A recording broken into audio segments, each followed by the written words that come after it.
Hi friends, welcome to healthy recipes. இன்றைக்கி நம்ம சேனலில் ஒரு சூப்பரான மசாலா சிக்கன் கறி எப்படி பண்ணலான்னு பார்க்கலாம். ஃபஸ்ட்டு இதுக்கு ஒரு மசாலா பவுடர் ரெடி பண்ணிடலாம். இதுக்கு தேவையான பொருள் என்னென்னா, மிளகு 1 டீஸ்பூன், கொத்தமல்லி 2 டீஸ்பூன், சீரகம் 1/2 டீஸ்பூன், சோம்பு 1/2 டீஸ்பூன், 5 to 6 காஞ்ச மிளகாய், ஒரு பட்டை, 4 கிராம்பு, 2 ஏலக்காய், கொஞ்சமாக கடல் பாசி, அப்புறமா ஜாவித்ரி. இது எல்லாத்தையும் ஒரு மிக்ஸி ஜாரில் போட்டு இது கூட கொஞ்சமாக கருவேப்பிலை சேர்த்துக்கலாம். இது கூட தண்ணி எதுவும் சேர்க்காமல் இந்த மாதிரி பவுட்ரு பண்ணி எடுத்து வச்சுக்கலாம். ரொம்ப ஃபைன் பவுடராக இல்லாமல் இந்த மாதிரி கொரப்பாக அரைச்சி எடுத்துக்கலாம். இது இப்படியே இருக்கட்டும். இப்போ கேஸ் ஆன் பண்ணி ஒரு கடாய் வச்சுக்கலாம். கடாய் சூடானதும் தேவையான அளவுக்கு நல்லெண்ணெய் சேர்த்துருக்கேன். எண்ணெய் சூடானதும் 1/4 டீஸ்பூன் அளவுக்கு கடுகு சேர்த்துக்கலாம். கடுகு நல்லா பொரிஞ்சதும் இது கூட கொஞ்சமாக கருவேப்பிலை. இதுக்கு 2 பெரிய வெங்காயம் எடுத்திருக்கேன். அதை இந்த மாதிரி மிக்ஸி ஜாரில் போட்டு அரைச்சி எடுத்துக்கலாம். அதை இது கூட சேர்த்து இதோட பச்சை வாசனை போகிற வரைக்கும் நல்லா வதக்கி விட்டுக்கலாம். பாருங்கள், வெங்காயம் ஓரளவுக்கு நல்லா வதங்கிடுச்சு. வெங்காயம் நல்லா வதங்கினா தான் கிரேவி ரொம்ப டேஸ்ட்டாக இருக்கும். வாசனைக்காக 2 பச்சை மிளகாய் நீளமாக கட் பண்ணி இது கூட சேர்த்துக்கலாம். 2 வெங்காயத்துக்கு 2 தக்காளி எடுத்திருக்கேன். இதை நல்லா மிக்ஸி ஜாரில் போட்டு இந்த மாதிரி பேஸ்ட் மாதிரி அரைச்சி எடுத்துக்கலாம்.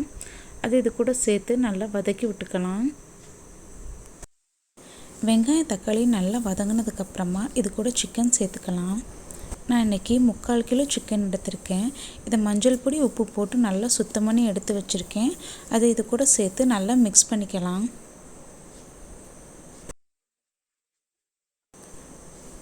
பாருங்கள், ஓரளவுக்கு நல்லா மிக்ஸ் பண்ணியாச்சு. இப்போ இது கூட கொஞ்சமாக தண்ணி சேர்த்துக்கலாம். சிக்கனுக்கு தேவையான அளவு உப்பு சேர்த்து நல்லா மிக்ஸ் பண்ணிவிட்டு ஒரு 20 நிமிஷத்துக்கு லிட்டு போட்டு க்ளோஸ் பண்ணி வச்சிடலாம். சிக்கன் நல்லா குக் ஆகட்டும். ரொம்ப ஹை ஃப்ளேமில் வைக்க வேண்டாம், மீடியம் ஃப்ளேமில் வச்சுக்கலாம்.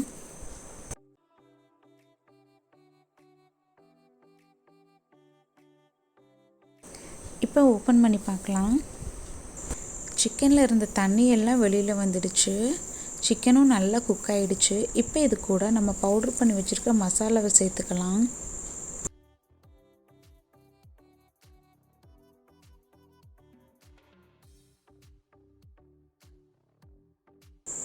சிக்கன் ஃபுல்லாக மசாலா கோட் ஆகிற மாதிரி நல்லா கலந்து விட்டுக்கலாம்.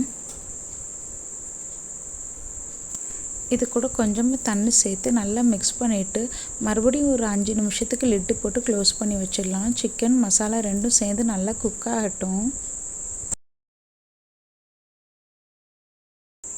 இப்போ ஓப்பன் பண்ணி பார்க்கலாம். சிக்கன் பார்க்கறதுக்கே ரொம்ப சூப்பராக இருக்குது. இது பூரி, சப்பாத்தி, பரோட்டா எல்லாத்துக்கூடையும் சேர்த்து சாப்பிடும்போது செமையாக இருக்கும்.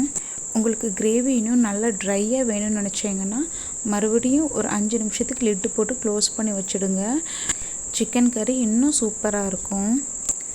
இப்போ இதுக்கு மேலே கொஞ்சமாக கொத்தமல்லி இலை, புதினா போட்டு சர்வ் பண்ணலாம்.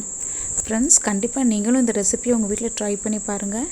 எப்படி இருந்துச்சுன்னு எனக்கு கமெண்ட் பண்ணுங்கள். உங்களுக்கு இந்த ரெசிபி பிடிச்சிருந்ததுன்னா மறக்காமல் நம்ம சேனலை சப்ஸ்கிரைப் பண்ணுங்கள். தேங்க்ஸ் ஃபார் வாட்சிங்.